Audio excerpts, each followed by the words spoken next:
Chapter 5. Attention. Intimately connected with the object of consciousness is that process of the mind which we call attention. Attention is generally defined as the application of the mind to a mental state. It is often referred to as concentrated consciousness, but others have ventured the somewhat daring conjecture that consciousness itself is rather the result of attention, instead of the latter being an incident of consciousness. We shall not attempt to discuss this question here, except to state that consciousness depends very materially upon the degree of attention bestowed upon its object. The authorities place great importance upon the intelligent direction of the attention, and hold that without this the higher forms of knowledge are impossible. It is the common belief that we feel, see, hear, taste, and smell whenever objects affecting those senses come in contact with the organs of sense governing them. But this is only a partial truth. The real truth is that we become conscious of the report of these senses only when the attention is directed toward the sensation, voluntarily or involuntarily. That is to say, that in many cases, although the sense nerves and organs report a disturbance, the mind does not become consciously aware of the report unless the attention is directed toward it either by an act of will or else by reflex action.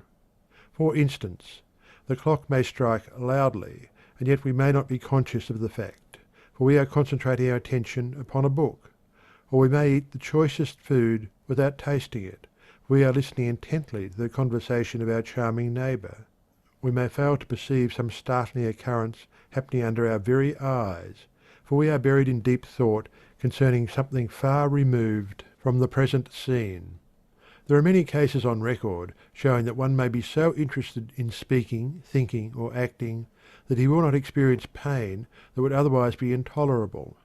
Writers have forgotten their pain in the concentrated interest bestowed upon their work. Mothers have failed to feel pain when their infants required urgent attention. Orators have been so carried away by their own eloquence that they have failed to feel the pricking of the pin by means of which their friends have sought to attract their attention. Not only perception and feeling depend largely upon attention, but the processes of reasoning, memory, and even of will depend upon attention for much of their manifestation. Psychologists divide attention into two general classes, that is, 1. Voluntary attention, and 2. Involuntary attention. Voluntary attention is attention directed by the will to some object of our own more or less deliberate selection. It requires a distinct effort of the will in order to focus the attention in this way, and many persons are scarcely aware of its existence, so seldom do they manifest it. Voluntary attention is the result of training and practice, and marks the man of strong will, concentration, and character. Some authorities go so far as to say that much of that which is commonly called willpower is really but a developed form of voluntary attention, the man of strong will holding before him the one idea which he wishes to realize. Involuntary attention, often called reflex attention, is attention called forth by a nervous response to some sense stimulus. This is the common form of attention, and is but the same form which is so strongly manifested by children whose attention is caught by every new object, but which cannot be held for any length of time by a familiar or uninteresting one. It is of the utmost importance that one should cultivate his power of voluntary attention. Not only is the will power strengthened and developed in this way, but every mental faculty is developed by reason thereof. The training of the voluntary attention is the first step in mental development. Training the attention. That the voluntary attention may be deliberately trained and developed is a fact which many of the world's greatest men have proved for themselves.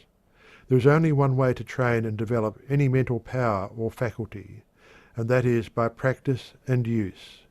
By practice, interest may be given to objects previously uninteresting, and thus the use of the attention develops the interest which further holds it. Interest is the natural road over which attention travels easily, but interest itself may be induced by concentrated attention. By studying and examining an object, the attention brings to light many new and novel features regarding the thing, and these produce a new interest which in turn attracts further and continued attention. There is no royal road to the development of voluntary attention. The only true method is work, practice, and use. You must practice on uninteresting things, the primary interest being your desire to develop the power of voluntary attention. But as you begin to attend to the uninteresting thing, you will become interested in the task for its own sake. Take some object and place your mind upon it. Think of its nature, where it came from, its use, its associations, its probable future, of things related to it, etc., etc. Keep the attention firmly upon it, and shut out all outside ideas. Then, after a little practice of this kind, lay aside the object for the time being, and take it up again the next day, endeavouring to discover new points of interest in it. The main thing to be sought is to hold the thing in your mind, and this can be done only by discovering features of interest in it. The interest-loving attention may rebel at this task at first, and will seek to wander from the path into the green pastures which are found on either side thereof. But you must bring your mind back to the task again and again. After a time the mind will become accustomed to the drill, and will even begin to enjoy it. Give it some variety by occasionally changing the objects of examination. The object need not always be something to be looked at. Instead, select some subject in history or literature and run it down, endeavouring to bring to light all the facts relating to it that are possible to you. Anything may be used as the subject or object of your inquiry, but what is chosen must be held in the field of conscious attention firmly and fixedly. The habit once acquired, you'll find the practice most fascinating. You will invent new subjects or objects of inquiry, investigation, and thought, which in themselves will well repay you for your work and time. But never lose sight of the main point, the development of the power of voluntary attention.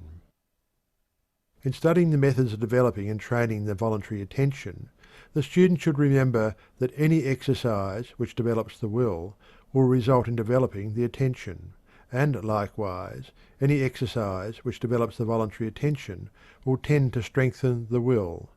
The will and attention are so closely bound together that what affects one also influences the other. This fact should be borne in mind, and the exercises and practices based upon it. In practicing concentration of voluntary attention, it should be remembered that concentration consists not only of focusing the attention upon a given object or subject, but also of the shutting out of impressions from other objects or subjects. Some authorities advise that the student endeavour to listen to one voice among many, or one instrument among the many of a band or orchestra.